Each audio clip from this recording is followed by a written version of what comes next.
Hi there, my name is Bertus and I wanted to demonstrate and introduce my new board game to you that I'm working on, and it's called Cookie Tycoon. So Cookie Tycoon is a game for 1 to 4 players where you have your own cookie business in town and you need to try and grow it and make as much money as possible.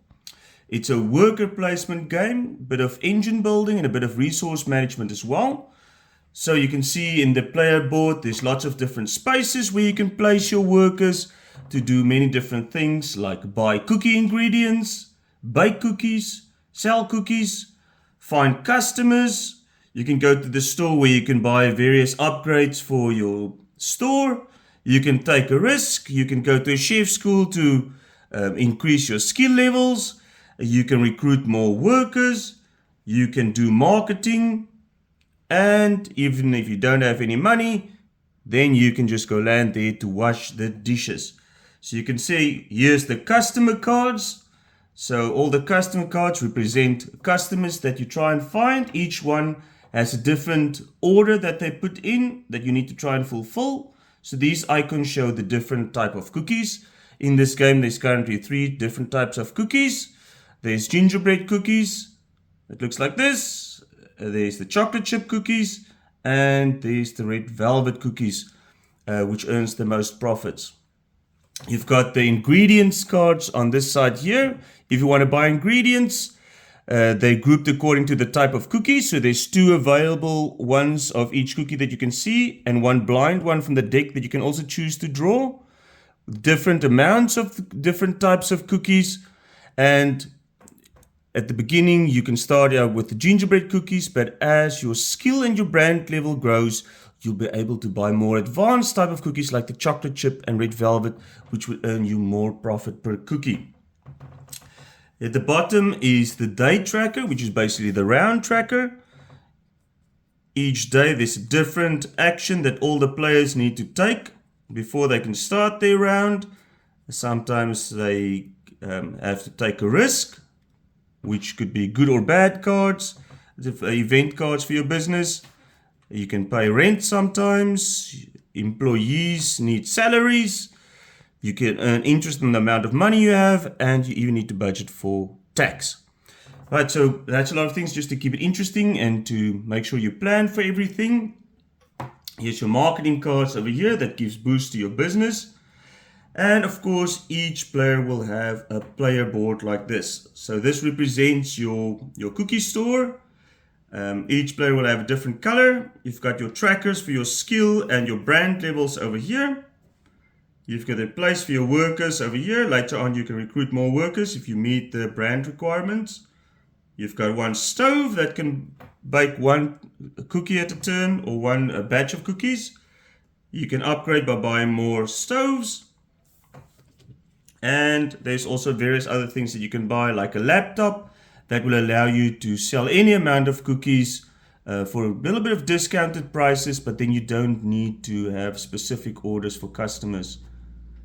A phone and a mixer and a delivery bike will give you benefits for marketing cards, cookie cards, and customer cards. You've also got storage space here that you can expand. So in the beginning, you can only have 6 cookies at any given time. So you need to sell out every time before you get more cookies from the oven. But you can upgrade that. You've also got advertising space here right at the top of your store that gives you different boosts to your business and your profits and your cookie production as well.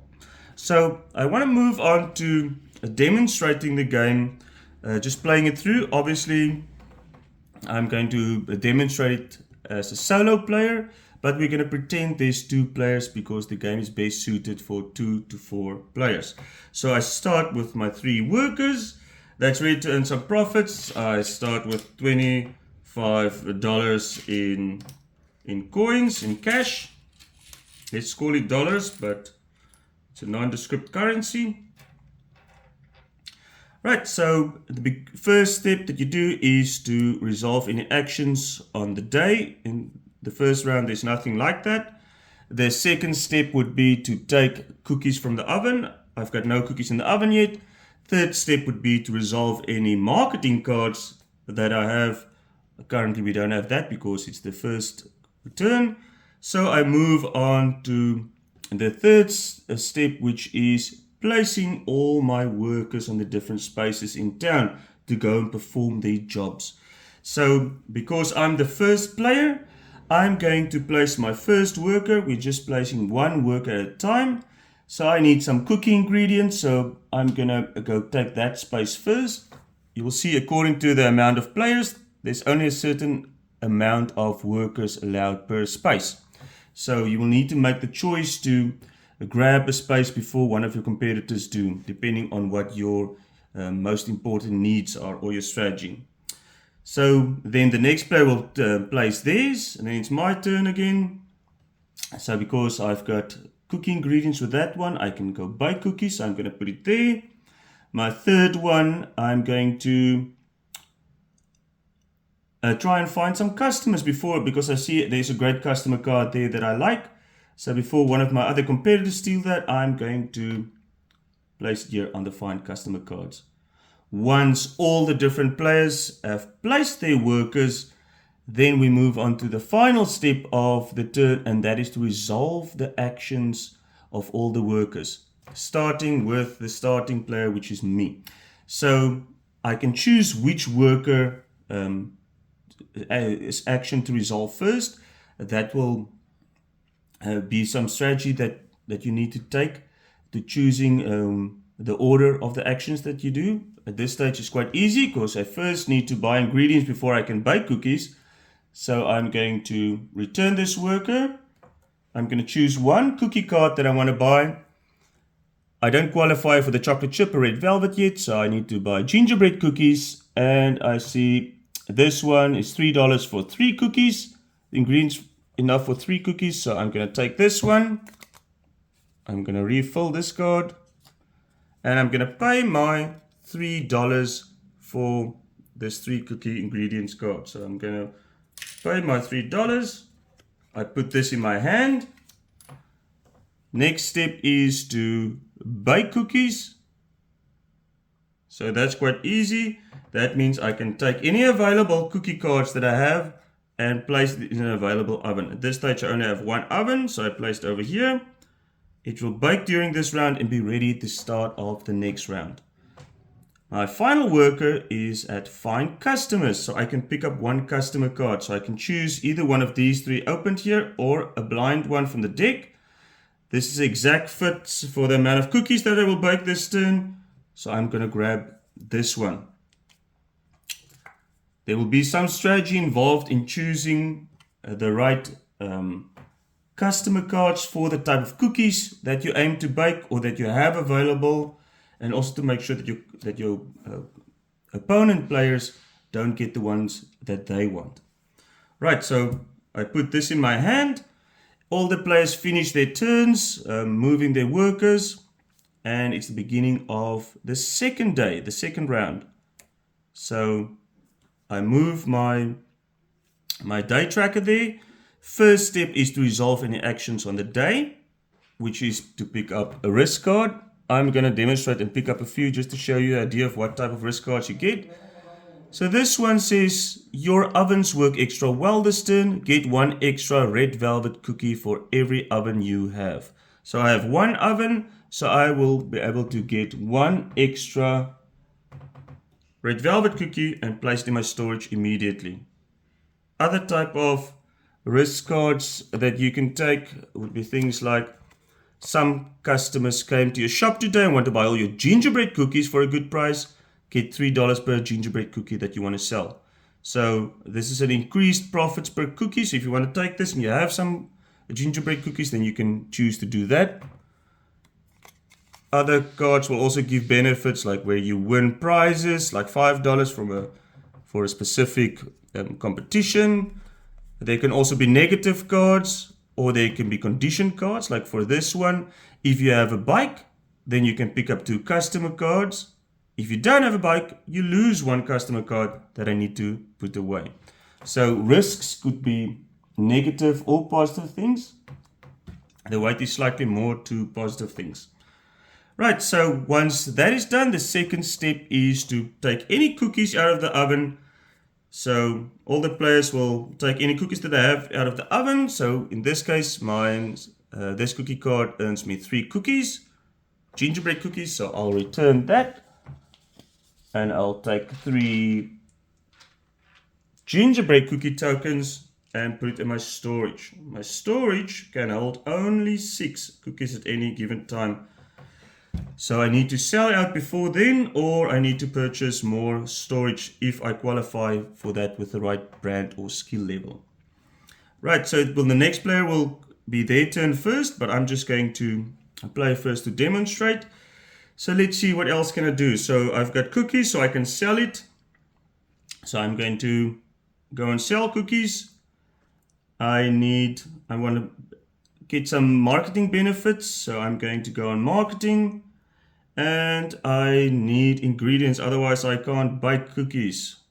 But before I'm going to do that, I'm first going to try and buy some things at the store that can help me get more cookies every time. So that would be a mixer. If I buy a mixer, that will allow me to pick up 1 extra cookie card every time when I land on the buy cookie ingredients thing. So that's a nice boost that I'm looking for. So instead of buying ingredients, I'm first going to go to the store and buy a mixer for that. So you can choose what strategy you want to follow. If you just want to bake some cookies every turn, or if you first want to try and use some of your actions to expand your business and upgrade your business a bit to make it more efficient for later on. Many different strategies that you can use for that. Right, so let's see. I'm going to buy a mixer. So I've got my little mixer token here that I'm placing on this space to show I've got it. That means I can pick up extra cookie card each time. I'm picking up a marketing card. I'm going to demonstrate a few marketing cards as well. So this marketing card is posters. That means every time you get $1 per brand level, you have once per turn. So in this case, my brand level is still 1, so I will get each turn I will get $1. But as my business grows, this posters will be more effective and I will get more money. So I'm going to place that in my advertising slot over there. Later on, I will also be able to have 2 slots. Other type of marketing cards will be like this one, word of mouth. And this is a way for you to increase your brand level, almost like going to chef school for increased skill. You can pay $7 every time when you have this here. Once around, you can pay $7 if you want to, and you can increase your brand level by 1. Here's a mobile marketing code, $3 per total per turn. But this is only if you have a phone required. So if I have a few different marketing cards in my hand and I land on the marketing space, I can choose which marketing card I want to play. So I need to try and work out which one will be best for the specific strategy that I have, or my specific business as it is in that stage. So the posters will earn me 1 per brand level. The mobile marketing one, $3 per turn. So if I had a phone, this would be better. But at this stage, it's probably better to have the posters one. Later on, that could change. So I keep the marketing cards, and later on, you can have other, you can change the type of marketing that you use. Right, let's move on to this little one who's selling the cookies. So if you land here for each worker, you can choose either you fulfill 1 customer card that you have available, or you can sell any amount of cookies online. If you have a computer. If you don't have a computer, you can only use sell actions for the customers that you find. So I've got a customer card already. It shows this customer needs 3 gingerbread cookies. As luck would have it, I've got 3 gingerbread cookies in storage, so I can fulfill this order, and the benefit will show you at the bottom of the page, which is $6 in income that I get, and also 1 skill level that I can increase. Right, so I return my worker, I return the cookies and the customer card. Right, I think I'm going to show one more around for you, and then I'm going to show you how the game would end. So I'm moving on to The third day, I can increase my skill level. To increase your skill level and your brand level, except these few places here, you would need to fulfill orders.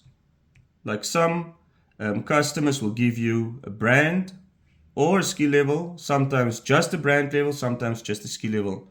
Some of your marketing cards will also allow you to increase your skill or brand.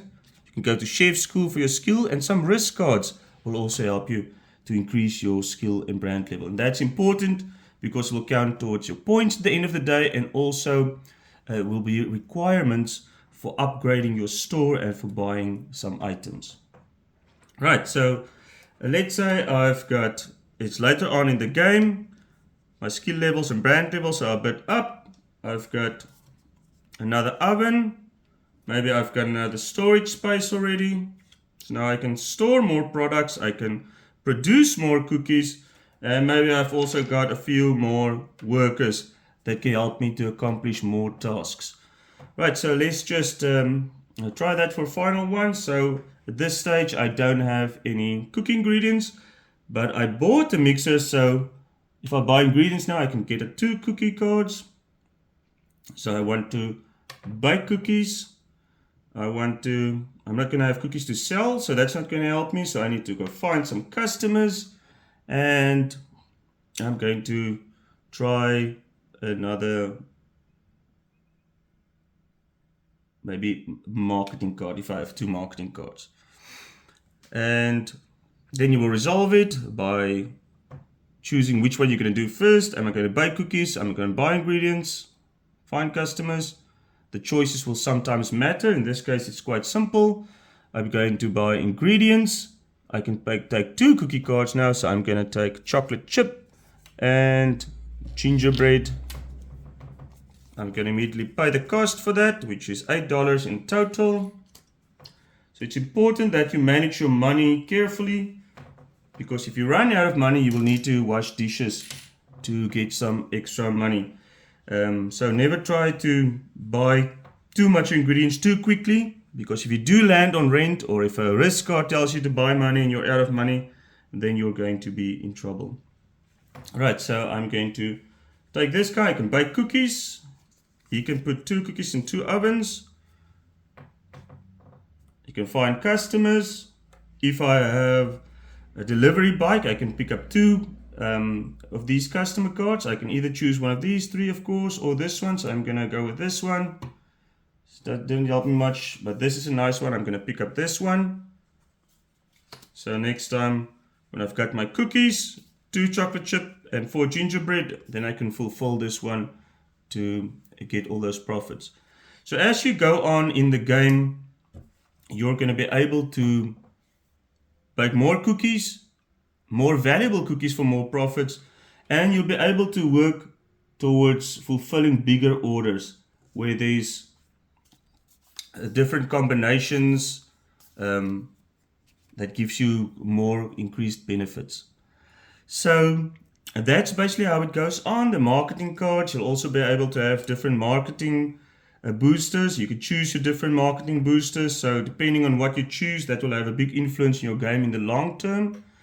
So you need to try and build your business, upgrade your business, make as much money as you can.